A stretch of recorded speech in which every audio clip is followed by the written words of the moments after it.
Now let us see process scheduling. Basic concepts. In a single processor system, only one process may run at a time. Other processes must wait until the CPU is rescheduled.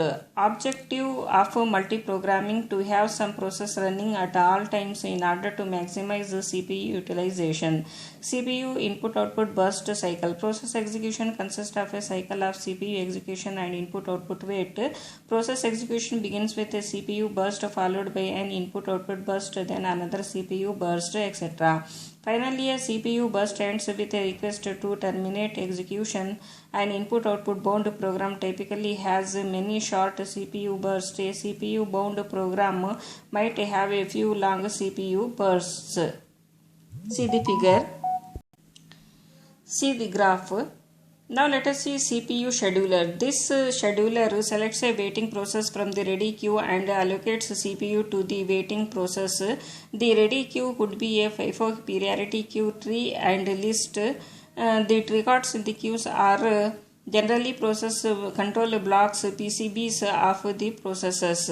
CPU scheduling. 4 situations under which CPU scheduling decisions take place when a process switches from one running state to the waiting state. For example, input output request when a process switches from the running state to the ready state. For example, when an interrupt occurs when a process switches from the waiting state to the ready state. For example, completion of input output when a process terminates. Scheduling under 1 and 4 is non-preemptive. Scheduling under 2 and 3 is preemptive.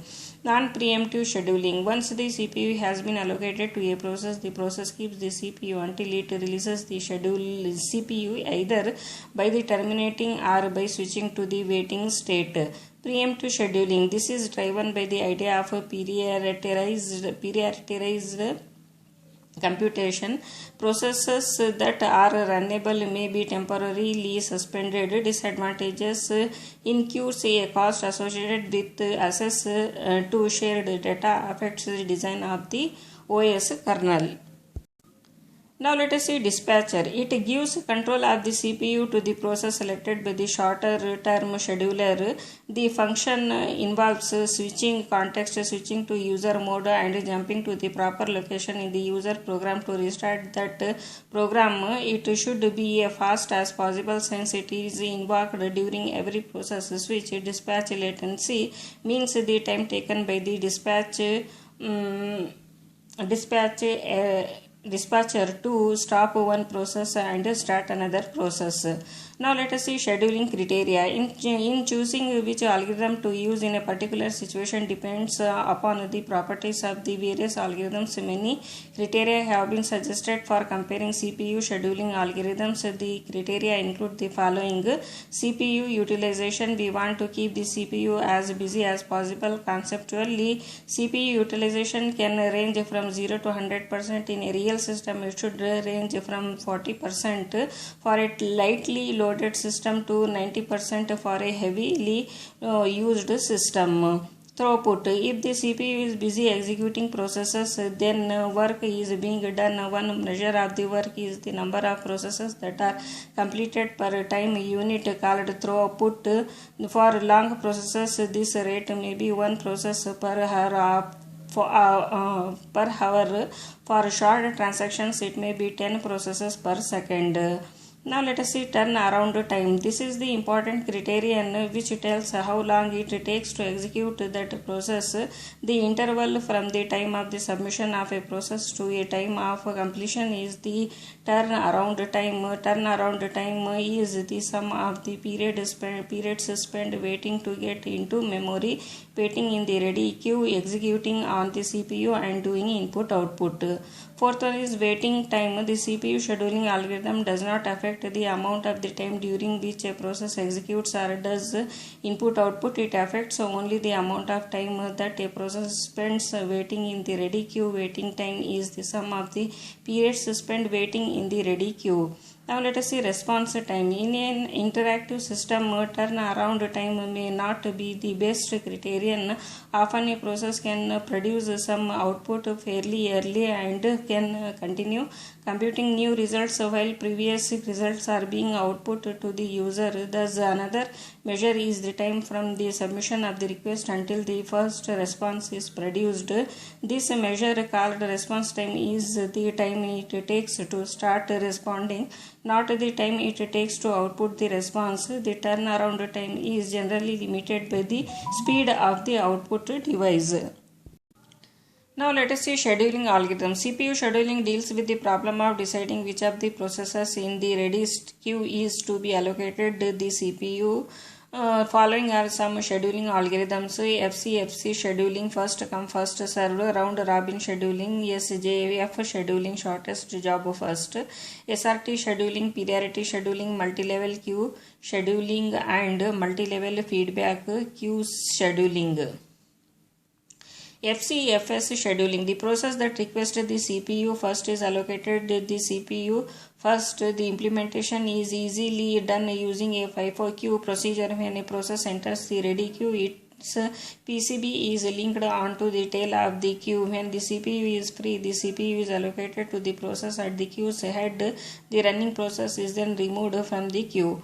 Advantage: code is simple to write and understand. Disadvantages: convey effect. All other processes wait for one big process to get off the CPU. Non-preemptive: a process keeps the CPU until it releases it. Not good for time sharing systems. The average waiting time is generally not minimal. See the process and burst time. Example: suppose the process arrives in the order P1, P2, P3. The Gantt chart for the schedule is as follows. See the figure. Waiting time for P1 is equal to 0, P2 24, P3 27. Average waiting time is 17 minutes. Suppose that the process arrives in the order P2, P3, P1. The Gantt chart for the schedule is as follows, and waiting time is P1 6, P2 0, P3 3. Average waiting time 3 ms. SJF scheduling, the CPU is assigned to the process that has the smallest next CPU burst. If two processes have the same length CPU burst, FCFS scheduling is used to break the tie. For a long-term scheduling in a batch system, we can use the process time limit specified by the user as the length. SJF cannot be implemented at the level of short-term scheduling because there is no way to know the length of the next CPU burst. Advantage: this SJF is optimal, that is, it gives the minimum average waiting time for a given set of processes. Disadvantage: determining the length of the next CPU burst.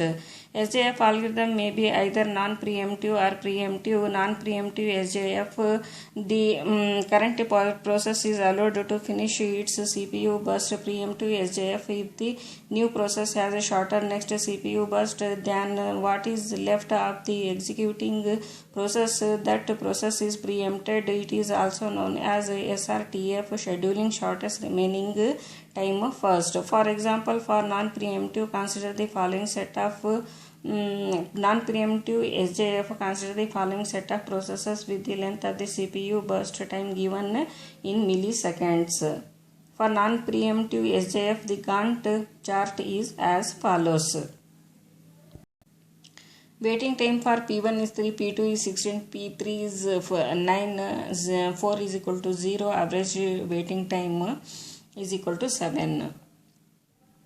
Preemptive SJF or SRTF, consider the following set of processes with the length of the CPU burst time given in milliseconds. For preemptive SJF, the Gantt chart is as follows.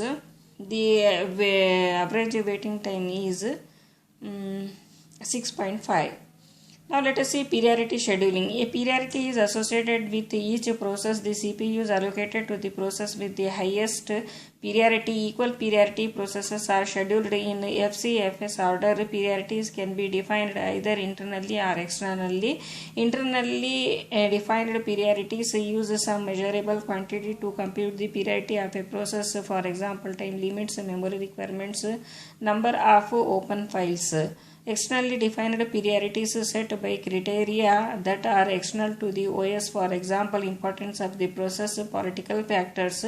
Priority scheduling can be either preemptive or non-preemptive. Preemptive, the CPU is preempted in the priority of if the priority of the newly arrived process is higher than the priority of the currently running process. Non-preemptive, the new process is put at the head of the ready queue. Advantage, higher priority process can be executed first. Disadvantages, indefinite blocking, where low priority processes are left waiting indefinitely for CPU solution. Aging is a technique of increasing priority of processes that wait in system for a long time. Example, consider the following set of processes assumed to have arrived at time 0 in order P1, P2, P up to P5 with the length of the CPU burst time given in milliseconds. The Gantt chart for the schedule is as follows. The average waiting time is 8.2 milliseconds. Now let us see round robin scheduling designed specially for time sharing systems. It is similar to FCFS scheduling but with preemption. A small unit of time is called a time quantum or time slice. The time quantum is ranges from 10 to 100 ms. The ready queue is treated as a circular queue. The CPU scheduler goes around the ready queue and allocates the CPU to each process for a time interval of up to one time quantum. To implement the ready queue is kept as a FIFO queue of processes. CPU scheduler picks the first process for the ready queue, sets a timer to interrupt after one time quantum and dispatches the process. One of two things will happen. The process may have a CPU burst of less than one time quantum. In this case, the process itself will release the CPU voluntarily. If the CPU burst of the currently running process is longer than one time quantum, the timer will go off and will cause an interrupt to OS. The process will be put at the tail of the ready queue. Advantage, higher average turn around than SJF. Disadvantage, better response time than SJF. Example, consider the following set of processes that arrive at the time 0 with the length of the CPU burst time given in milliseconds. See the process and burst time. The Gantt chart for the schedule is as follows. The average waiting time is 5.66 milliseconds. The RR scheduling algorithm is preemptive. No process is allocated to the CPU for more than one time quantum in a row. If a process CPU burst exceeds one time quantum, the process is preempted and is put back into the ready queue. The performance of the algorithm depends heavily on the size of the time quantum. If time quantum is equal to very large, RR policy is the same as the FCFS policy. In time quantum very small, RR approach appears to the users as though each of n processors has its own processor running at 1 by n, the speed of the real process. In software, we need to consider the effect of the context switching on the performance of RR scheduling. Larger the time quantum for a specific process time, less time is spent on context switching. The smaller the time quantum, more overhead is added for the purpose of context switching. See the figure, multi-level queue scheduling, useful for situations in which processes are easily classified into different groups. For example, a common division is made between foreground or interactive processes and background or batch processes. The ready queue is partitioned into several separate queues. See the figure 2.19. The processes are permanently assigned to one queue based on some property like memory size, process priority, process type. Each queue has its own scheduling algorithm. For example, separate queues might be used for foreground and background processes. See the figure. There must be scheduling among the queues which is commonly implemented a fixed priority as a fixed priority preemptive scheduling. For example, the foreground queue may have absolute priority over the background queue. Time slice: each queues get a certain amount of CPU time which it can schedule amongst its processes, that is 80% to the foreground in RR and 20% to the foreground in background in FCFS. Multi-level feedback queue scheduling: a process may move between queues. The basic idea: separate processes according to the feature of their CPU burst. For example, if the process uses too much CPU time, it will be moved to a lower priority queue. This scheme leaves input-output bound and interact process in the higher priority queue. If a process waits too long in a lower priority queue, it may be moved to a higher priority queue. This form of aging prevents starvation.